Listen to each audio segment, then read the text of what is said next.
Good morning, good afternoon, and good evening, wherever this podcast may find you. It is I, as always, Gavin. And I, Justin. And we are doing yet another remote podcast because, well, we're doing two, smaller episodes because of just scheduling with, this weekend being Mother's Day.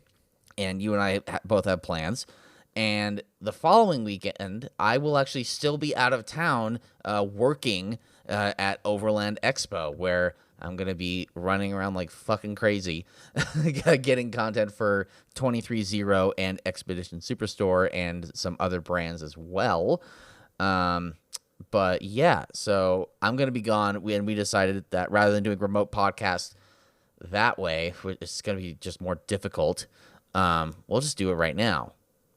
Yep, so we get into a couple things talking about primarily overlanding cars and then dive down some cars and bids. So let's jump right into it.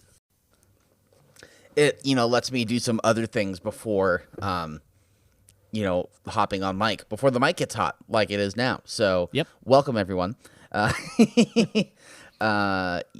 Yeah, so you and I were just talking, and I just wanted to just hop into this topic because I could totally see us tangenting over this. Please forgive the sirens if you can hear them. Oop, I can barely hear them. Wow, didn't cancel that out.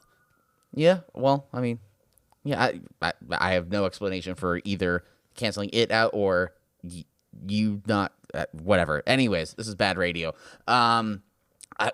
So we were talking about this Facebook group that's called Overlanding for the Poors, which it was just like not even sponsored, but just like a random group. Facebook has been doing this more with me recently of just showing me content from other people's groups. Mm-hmm. And so I saw that and I'm like, well, I work in overlanding and this looks like this could be a lot of fun. So I'm going to join this. And I actually discovered a YouTuber that seems to have he has quite a following and I'd never heard of this guy before. His YouTube handle is C90. Oh, fuck. Sorry, that was really loud in my headphones. C90 Adventures. Okay. Have you heard of this guy? I have not. He has 460,000 subscribers. He's been around for a long time. But he had a project where he bought a mini Jeep. So something with a 50cc engine or something like that. I can't remember what. And it looks like a Willys Jeep, but it's pint size. It's for kids. And so he bought it in Logan and made a claim, or he made a trek. He made, what's the right word for it? I guess a plan to take it entirely off-road from Logan to Moab. Damn. Okay. Yes. You would love this guy. He's English. He's in his probably, I don't know, mid-late 20s, maybe early 30s. He's a younger guy. But the video that was posted in the group has 5.8 million views on it. And it's a 31-minute video. And it's kind of, his content reminds me of old YouTube. Kind of. With his humor and the kind of editing that it is. It's it reminds me of YouTube circa 2010 or so. Oh, hang on. Nope. So I haven't watched it, but I have heard of this guy from his... he does a lot of motorcycle stuff. From his Alaska to Argentina. Yeah, that shit was crazy. I discovered that after the fact, too. He did that, on, a little 125 or something. It wasn't, a full motorcycle. Yeah, that's fucking wild. No, I have heard of him doing that trip because technically the trip that I mentioned I would want to do is a third of that. Exactly a third of what he did. He's just doing the reverse of going all the way from the top of Alaska down. Mm-hmm. That takes some cojones that I don't know if I would ever have to do all that on a little Trail 90. Well, you have a fiance that would very much like you to come home, and he did not. So, oh my god, yeah, this is I've seen pictures of his bike and his setup. It's think of a 60s, 70s Honda Trail 90 that's got a couple little upgrades, but tons of shit strapped to the outside. Probably more cargo than the actual bike weighs. Well, take that same ethos and translate that to a mini Jeep. And 1,000 miles off-road in a mini Jeep from Logan to Moab, entirely off-road. So he started in Logan and he went around the north side of the Great Salt Lake and down the west side. and then down he met or he linked up with Highway roughly around the Manti area, I believe. Gotcha. Or sorry, or Manti or Nephi. And it was funny because there's some shots of him at a gas station. That's the same gas station that you and I have used coming out of Mount Nebo. So I'm like, hey, I know where that is. And so he did like the first half, and then he lost compression. And so he had to like come back like 4 months later with like a rebuilt engine, and he dropped himself in the same place where he last, stopped. And funny story, he started in December of 2022. So everything was snow, and he was at the foot of this fucking mountain, which was basically Mount Nebo. Granted, December, it looked fairly normal so far. Well, yes, but normal also for us is still a fuckload of snow in the mountains. It is, yeah. And for a mini Jeep that doesn't have 4-wheel drive or normal sized tires or really an engine worth, anything. Yeah. It was a lot to ask. So, yeah, that's crazy. Yeah. So that actually leads into what we were talking about before this, which is like weird overlanding vehicles, because this guy's literally doing it. But like unconventional overlanding vehicles, because in theory, overlanding is a broad term that has somewhat started to just encroach to the layperson on just off-roading, but they're not really the same.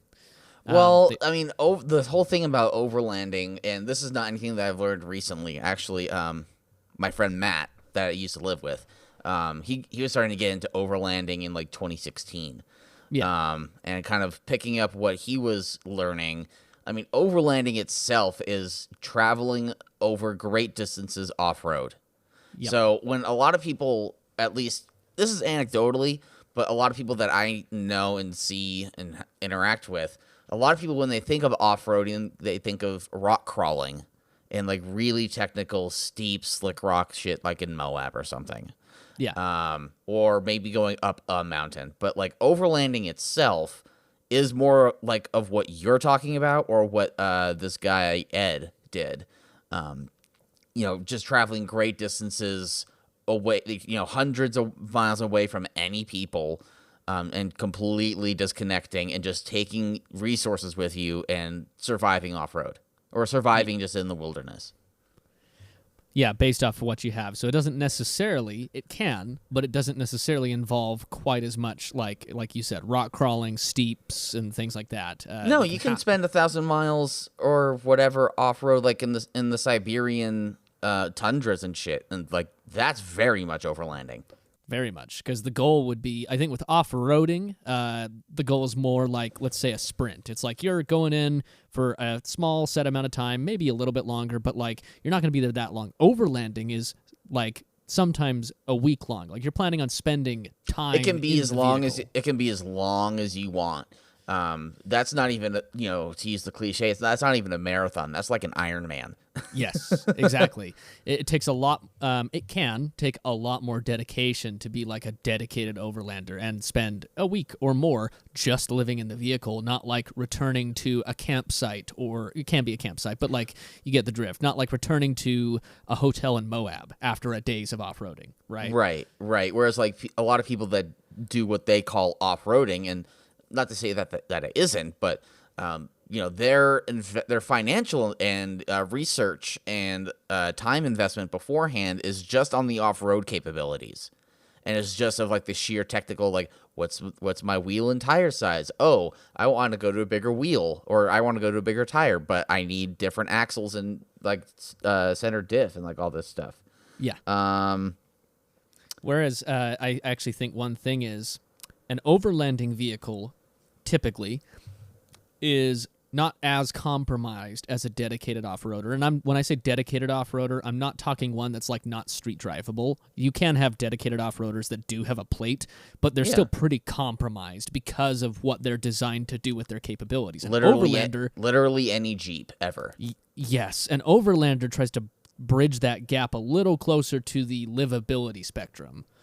So totally. You're not quite compromising the all-around usability of that vehicle as much as you are to go, say, rock crawling in Moab. Well, you need like a place to sleep, whether it is on the roof of your vehicle, or maybe you pitch a tent, on the ground, or you sleep in like a canopy camper or something.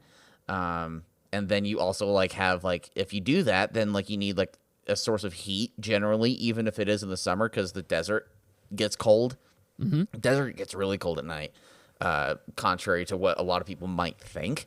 So, like, okay, you have that. You need a place to put sleeping bags. You need a place to put food. You need a place to put maybe firewood. You need a place to, bring extra fuel with you. So it's not just tools for when you break something, but it's like all of your other, like, life stuff that you need. It's like, how do I fit a studio apartment into this 4Runner? Kinda, yeah.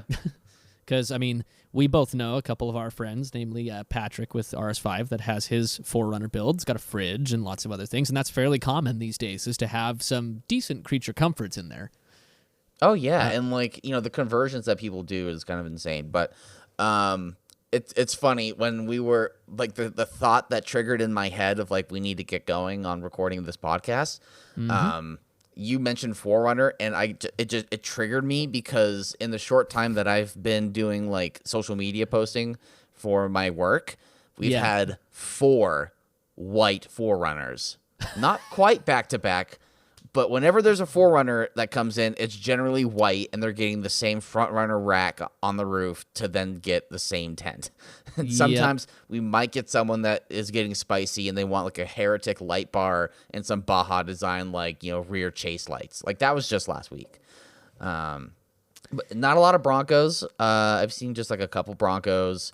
It's mostly what I've seen has been like Tacomas and 4Runners. A lot of Tacomas and 4Runners. We've had some Ram products, and those get like Carly King packages. Mm-hmm. So King shocks, King coilovers done through Carly. So they get like the Carly treatment, which is pretty cool. Trying to think what else. And there's just been some other like odds and ends, some Jeeps and stuff.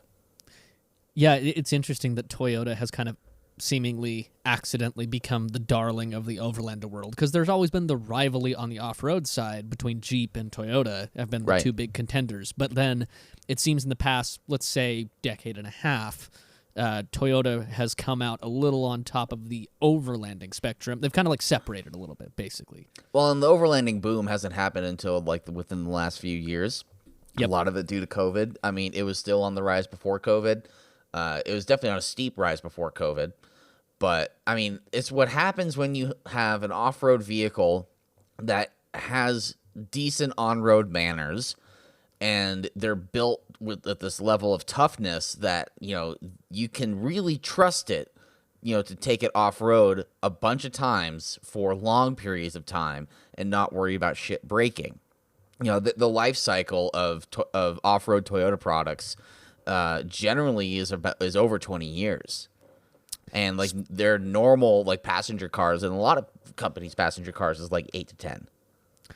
Funny thing you mentioned that. The vehicle that I just got back from detailing today was a 2007 4Runner that the individual in question now works at a dealership I work with, and he lived in that vehicle for 2.5 years in not Moab, but just kind of all over central and southern Utah as a tour guide. And so it was his overlanding rig, but it has 260,000 miles on it. And to be honest, for $260K, besides like needing a couple bushings on the front end, it really didn't feel bad.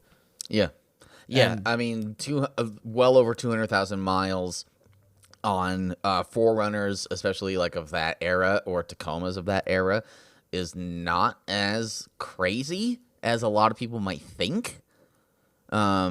People really use the shit out of those things, and it makes sense. And then they try to sell them for like $15,000. It's like, what the fuck are you doing? See, the funny thing about this one is it wasn't heavily modified. It's got like a 2-inch lift, and it's got some slightly beefier tires, but still on the stock rims. Wasn't ever crazy built, because he's a well, for all intents and purposes, was a kid when he first bought it. He was 18. He was barely into his adulthood. And did he buy it used? He did. Okay. Oh yeah. So he's only, I think, 23 now, so he's not old. He's had it for about 5 years, but he's selling it for more than he paid for it 5 years ago, just because of how the market is. Not a shit ton, but like, he's like, it's crazy that I lived in that thing for as many years as I did, put 70,000 miles on it, and at low book value, it's selling it more than when I bought it. Yeah. That's awesome. Good for him. I know. And I mean, it's crazy to look at something like that. But anyways, it got me thinking, like, what's like some of the more oddball things that people have done overlanding with? You mentioned that, like, I found it. Okay. It's the fucking C90 Adventures guy with his mini Jeep. You did. Yeah. I think that's about it. That's just about as weird as it gets. Our buddy Kenny, who actually I won't get into that part. Something you and I have been talking about off air. Yeah. Mm-hmm. But he is a friend of his that has taken a Reliant Robin to Moab. Gotcha. And like gone a baby lion's back, which is hilarious. Which is ridiculous. Shout out to Chad. What a crazy vehicle to attempt to do that in. There was that. I saw actually in this group on Facebook, Overlanding for the Poors, I saw an individual that had taken a Unimog, which is a German off-road military vehicle, and put the one with the Lance camper on it. Yes, like the camper, and apparently it looks like he just cherry picked it off an RV and just dropped it on the flatbed, which is basically what he did. Because when those get totaled, they can't ever legally be registered. Like a totaled trailer is like way harder to get back into circulation on the road than a car, and so it's just a lot of waste. So in theory, although it's very weird and crazy, in theory I applaud that guy a lot because it's finding a use for something that the body itself maybe wasn't actually damaged on the RV. Maybe it was just the frame and axles, and actually finding a use for it. And it looks well done enough. And so I was thinking of that, like I mentioned, my Audi's an odd one, because although, yeah, it has the all-wheel drive capabilities and shit like that, and yes, back in the day, they were known for rallying, and my block has ties to rallying. Other than that, the car is technically a luxury four-door sedan. It's Audi's attempt at a sports sedan. Yes, and it really is not necessarily meant to do that kind of thing. The interior's nice, and I want to keep it that way, and that kind of is difficult when you're trying to do crazy things. And so, here you go. I found somebody. It's funny. I found somebody with like an original Mini. That would be kind of on here. It's not really that crazy. There's not much done to it, but that would actually be a wild one. Like get an original Mini, put like that tent that you guys sell at the Kabari. That would not. The Kabari wouldn't fit on my car. Yeah, you can make anything fit. You can make it fit, but like I would not. It would. I mean, Expedition Superstore would not put that on my car. Oh yeah, no, like but it overhangs off the sides too much. It actually sure you can ghetto rig anything to fucking work, but like it'll be shit. Yeah, it just makes me wonder if that's something that a couple of these people would do, because I could see that. I could totally see somebody doing that kind of thing. I was thinking of another vehicle that might be an odd standout for like an overlanding vehicle, as weird as this sounds, is like an old Crown Vic. Because it has leaf springs, you can lift them easily, they're full body on frame. Mm-hmm. And I've seen those before, but that's kind of one of the oddballs I was thinking of that could be pretty cool. And it's got a V8, so it's got a torquey enough engine, you could run shit off the engine and not be as worried about stuff. Yeah. No, it's definitely the world is your oyster, and that's what I kind of like. Like we've definitely, beyond the Toyotas that you mentioned, we've definitely seen a rise in, like, we'll call them micro overlanders, things like all the Subarus and stuff, whether it be Outbacks or Crosstreks are a big one. Crosstreks, yeah, Crosstreks are huge, mm-hmm. Easy to lift and big enough to fit things on. Yeah, and I mean, ever since I drove the Crosstrek and we did our video and photo shoot at the Trona Pinnacles back in February, that got me thinking, like, what about a rooftop tent on a WRX hatch, and like you lift that, throw some like keep the same size, or maybe go down a little bit, like an inch or so on the wheels, so you can have some like knobby, like balloony tires, Yeah. and like send that shit off road, but have a rooftop tent. You couldn't really do it with Kabari because of you can't really store much up in there when it's closed, as opposed to other tents. And my real only frame of reference is 23-0 because that's who I work for, and I just started getting into this shit like 5 months ago.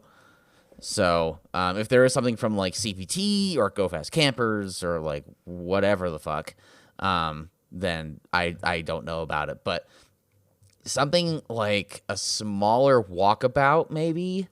If you wanted to go to their website, so basically the family of tents is Kabari is like it pops up. It looks like it's like a wedge shape is kind of the generic term for it. And we actually have some new Kabaris that are dropping at Overland Expo. So by the time you hear this episode, we'll be there this week, but it'll be like 4 days away from the first day, because these episodes drop on Monday. We drive down Wednesday, we're setting up Thursday, and then Friday is the first day. So it's a Friday through Sunday event. And then we tear down Monday, and then something, I don't know. Boogie on home somehow. Yeah. Because I think I'm back Tuesday evening, I think is when I'm back. So that's happening this week, which is exciting. First expo with the work people, with the work folks. First Overland Expo period. My buddy Andrew will be there. You've met Andrew, yes? Yes, we had dinner once. Yeah, we had dinner once. I don't remember who all was there. I know it was me, you, and Andrew, but that was at the time he had his Miata. Really? Yep. Where? Somewhere on the East Bench. That's all I remember. Somewhere on the East Bench. I don't remember this at all. Brain has farted, apparently. Yeah. Huh. I believe that's the only time. I think we might have met each other in passing once other than that, but like actually meeting, I think that's the only time. Interesting. Okay. Well, so he does like the social media and marketing for Overland Expo for the show. So he'll be there. So that'd be cool to see him. I haven't seen him in a bit. And yeah, so that's kind of what's going on with that. But back to the thing that you and I were going on about. Yeah, just weird Overland shit. I don't know. I lost my train of thought there. I have a funny one to bring up. I actually thought of something. I thought of potentially what might have been the first kind of factory-built overlandish vehicle, and it's kind of an odd one. Do you know what an AMC Eagle is? Bro, I did a video on it. Exactly. But like 1979, they came out with that shit, kind of a purpose-built oddball off-road. It was a Jeep XJ before the Jeep XJ. Yeah. So sorry, I didn't know if you were like actually asking me if I knew what an AMC Eagle is. Go to our YouTube, and the video has like 1,100 views on it. It's not super popular, but yeah. But yeah, definitely a real weird one, especially from a company as small as AMC. Like, it was just, I mean, granted, their whole metric was just throw shit at the wall, see what sticks. Yeah, and it was the 70s too, so there's just a lot of that period. Yeah, and I've driven one myself, not on camera, but just while test driving vehicles for a friend. It was at the lot, and I was like, I have to drive it. Can I drive it? And they were like, sure, have fun.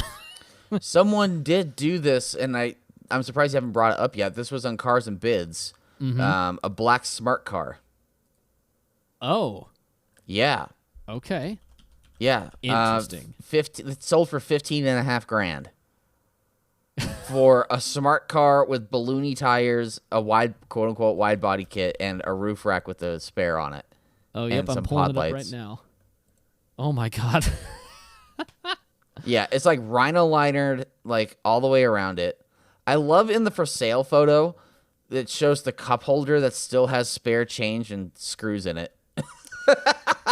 Well, I even remember mentioning this when we were looking at those Bring a Trailer ads. Like, it is shocking to me how many people, like, don't legitimately do easy prep work for, like, photos for shit. Yeah, that's nuts. I mean, especially this. This is like, okay, you couldn't take the photographer, not even the owner, couldn't have taken 5 seconds to like pull the change and Empty out the cup holder.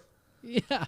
So here's something. Sorry, I'm noticing auctions ending soon, and there's some cheap shit here. Like cheaper than I thought. Like one day left. Lotus Elise $30,000. 2023 Integra A Spec with 1 day left, $23,000. 1 day left. A C8 Corvette Z51 2LT, 64 grand. Let's see what else is here. Is this shit really softening that much?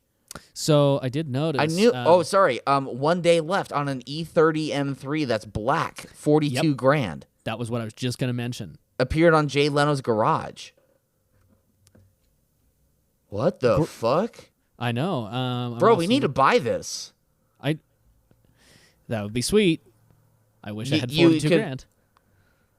I mean, yeah. I mean, this is an investment that you could easily, because this could just be a thing about the market today.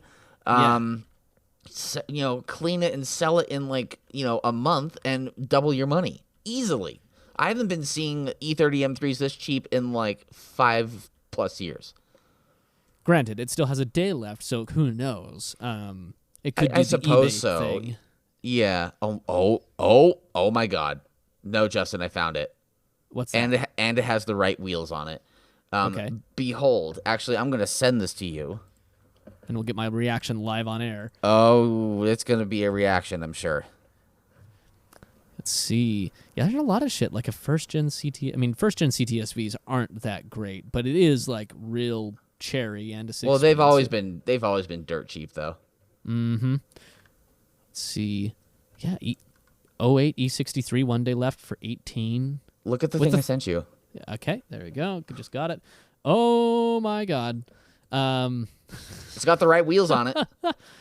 It does. Subaru WRX STI. It's a Hawkeye, and it has been 2006, and it has been El Camino'd. It has been turned into a Ute. It is a Ute now. And with repping 1552 Integrales, which is lovely. I'm trying to see what tires it's got on it. It's got some like summer performance tire on it because of course it does. And a tonneau cover. Well, and the interior's decently clean for a Subaru. Like pretty straightforward, no rips in the seats and stuff. Yeah, those seats are pretty tough, but yeah. I mean they're the rally, inspired STI seats. I love how the bed is just like, this is very much a build. It's just flat paneling, like flat paneled, like steel. Well, here's what I'm curious. So it actually calls out the name of the kit, the Smith Performance Ute kit. It also looks like it would have been done in someone's backyard. Yes, and that's why I wanted to look this up. Oh, these are the same guys that make them for like the Golfs. They make these for Mark IV Golfs and Jettas too. Yeah, I've seen so our good friend Corbin Goodwin, they had a Jettamino, and so they did the same. They did it to a Mark IV. Oh, these are General G Maxes that are on this thing. Interesting. Okay, they actually have legit pricing. Guess how much the Ute kit for the WRX costs? I'm gonna go high and say $15,000. Way lower. $1,500.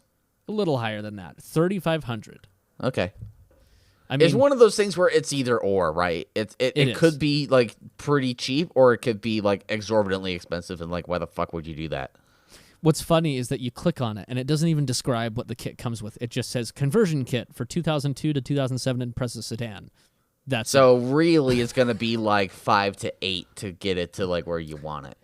Yeah, if somebody, my guess is that, they actually include a free build manual. Oh, funny, damn it. I was going to try to pull it up, but you actually have to email them to get it. That's funny. Anyways, but like, obviously this probably just comes with the shit to do it, and then you're left to do it. So yes, I'm sure that this Cars and Bids one is most definitely a build, no doubt, from this individual. Also, I found someone else who very clearly is a prepper, maybe even believes in QAnon. Hell yeah. Oh no. But a 2011 Chevy Suburban, it's like a maroon color, and I just found it. Yeah. Woo! Full exterior exo cage. Multiple ladders to get up to the roof. I mean, granted, this looks like somebody saw a zombie apocalypse vehicle in a movie and was like, "I want that." I think you're a little too kind to them. I think this person might actually be insane. I think this person believes in some weird shit. I'm actually kind of shocked at how clean the interior is. I actually wasn't expecting that. I was kind of expecting it to be more destroyed, but it's like tan leather and it's not stained. Yeah. Yeah. And well, these I mean, GMs, the most rear seats are folded away, so they have one picture with them up, but like these GM pleather, but they're folded down, or like they're collapsed. No, there's a picture with them up. But this era of GM pleather loves to like peel, and so I'm surprised that this is actually intact. I'm not seeing the photos of the most rear seats up, or is it that? Oh, it is that one. Okay, never mind. Yeah, photo 130. But anyways, yeah, it's like interesting. Yeah, no, I agree with you. Somebody here had some odd ideas. There's some beliefs. Yes, very much so. Some beliefs that for some reason their 5.3 Vortec Suburban needed a 4-inch lift and a whole bunch of shit for what reason? I don't know. I can't fathom. like I said, like you said, insanity, I think, is the only defense for this. That is the only reason this would get built. Oh my god! So I'm also seeing a 1994 Toyota High Ace Super Custom wagon. That's what it's called, but it's a minivan. It's a right-hand drive minivan. Mm-hmm. And the bid on it is $5,000. Dude, this is like the coolest car that's actually usable for $5,000. Oh, yep, I found the same one. It's funny, we're just going down the same like recommendations, and it's pulling the same shit. So yeah, but turbo diesel, right-hand drive, automatic, just like mom wagon from Tokyo. Rear AC and heat. I mean, this is pretty baller for what it is. Yeah, I like it's hella clean too, and these things are pretty cool. These are also fairly commonly turned into overland rigs. Mm-hmm. I've seen a couple of them. And it would be interesting, being that this is right-hand drive and being that it only has the like rear passenger engines on the left. That actually could be like kind of convenient in a left-hand drive country. Totally, yeah. This is cool. I love it. A buddy of mine, Braden, who I know from like the Watch Club, and he's actually good friends with Chris Garcia. He has one of these. It's pretty cool. It's pretty cool. Okay. No, I mean, I was just looking down some of these recommendations. There's a Mitsubishi Pajero. Well, that's the one that you're seeing is the Evo, so that's the cool one. Yep, it's going at 30 right now. And granted, I'm going into this with no recollection as to how much these sell for, but looking at it, I'm not surprised that they would go for a good money. Our good friend Grant Ellis has one of these. Shout out, Grant. This is pretty sweet. Grant, let me drive your Evo. I know, please. Just a different type of Evo than usual. Okay, so I've only driven Evo 10s that have been stock, because I drove one on Everyday Driver with a couple of GTRs, and then I drove our good buddy Jordan's buddies, like old, like they go back like to, I think, middle school or something. His buddies also stock, like 100%, literally nothing to it. Evo 10. So, and the 8s and 9s are going up, and like we're starting to be able to import like I think the 6s or the 4s, I think. Yeah. And people have been getting those. I quite like to drive one. I think it'd be interesting, especially seeing as I've also driven more Subarus in the past. See, and I have literally never driven any of the interesting Mitsubishis. None of them. Not a single one. Oh, there's not a lot, really. There's not a big pile to choose from. Most of them are pretty bland, especially in the past 10 years. There's been basically nothing. However, I would love to experience an Evo one day or a 3000 GT, neither of which I've experienced. Well, dude, we have a car podcast and a car YouTube. I think we can make that happen. I think, and I am assuredly we will, because we're going to have to find shit at some point, and those are definitely two cars on a list that would actually be great. Evos and like DSMs aren't really on the list of our melting pot now that I think about it. They're not. I think they're two that we should definitely add to it. Maybe should we do like an STI versus Evo video? I think it could perform well. I think it could do well. I'm wondering how overplayed it would be because that is the play that almost everybody does. Yeah, that's true. Yeah, I think if we could come up with an interesting spin on it, then I think we should. I mean, again, similar to like Gears and Gasoline doing their road trips, that's an interesting spin on it because at that point it's not necessarily about the rivalry, more about the road trip. Right. So I think if we found something interesting to do with them, rather than just say, "Oh, the rivalry," and use that for clout and Which views. one is better? Guess what? They're both different.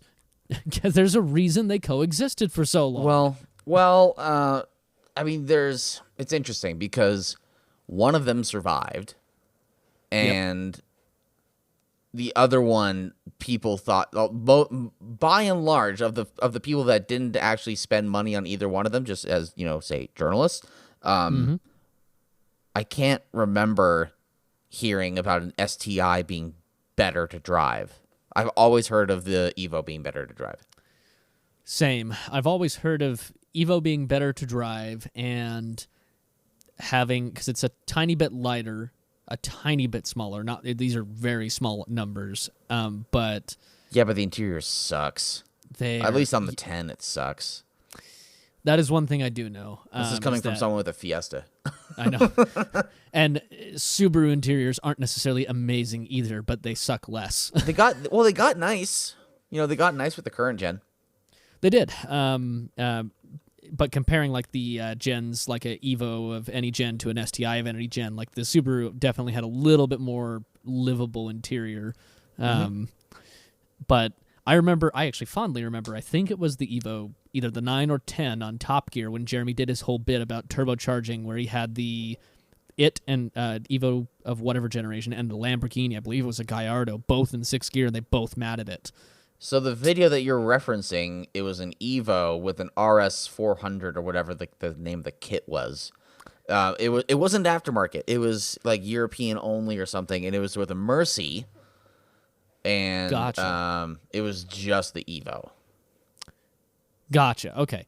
But Yeah, there was also a video of I want to say it was Hawkeye STI in blue versus like a red Evo 8, I think, or 9, probably a 9. I think it was a 9. Because the 10 came out in 2008. Or Yeah, as an 09 model year, I think, or something somewhere around there. So if we're talking about new, then it would have been Hawkeye to 9. Yeah, I remember that, and I remember him because one of the big things about the RS 400 video, I believe, was the fact that it was faster than that Mercy. But then he did to disprove that as well. He did but that's only when the turbocharger's going, and they did that 6-gear drag race. Everywhere else, it's ass. Yes, exactly. So, no, we could do something like that. But no matter what, I've driven Subarus, but just no Evos whatsoever. So that's definitely a void in my automotive life that I need to fill to at least get a feel for them. Mm-hmm.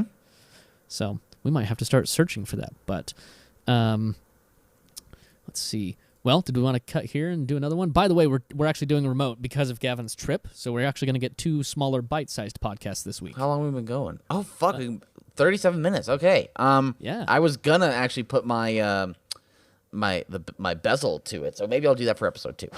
Gotcha. But thank you all for listening. We're about to go record our intro now, but yes, we are. Well, so by the time you're hearing this. Well, actually, it's not because of Overland Expo. It's because it's Mother's Day tomorrow. We're recording this on a Saturday, normally on Sunday. So if you're listening to this and didn't get your mom flowers, you're an asshole. And we'll see you all next week. There's one more thing we need to mention, though. Oh, wait, what? Your video's coming out. Oh, shit, that's right. So if you're hearing this... Yes. Go ahead. No, you go ahead. If you're hearing this yesterday, Sunday... Mother's Day is when Gavin's Fiesta ST video will have launched. Please go watch it if you're one of the dozen viewers or audio listeners that happens to be listening to this that hasn't watched the video. Yes. and if you have, thank you. That video took way too many attempts to make, and postponed it way too long because I bought my car just before we went into our whole Audi film. So I know. we kind of got sidetracked, and we're both ADHD, so we just went down different rabbit holes of projects to do. It's like, oh, when are we going to do the Fiesta? Oh, So, no, I'm glad it got done, and I'm glad that we got to use, footage from multiple attempts. And, yeah, thank you all for listening to this, and thank you for watching that. And this is my actual goodbye. So until next time, I've been Gavin. And I've been Justin. And this has been the Exhibition of Speed podcast.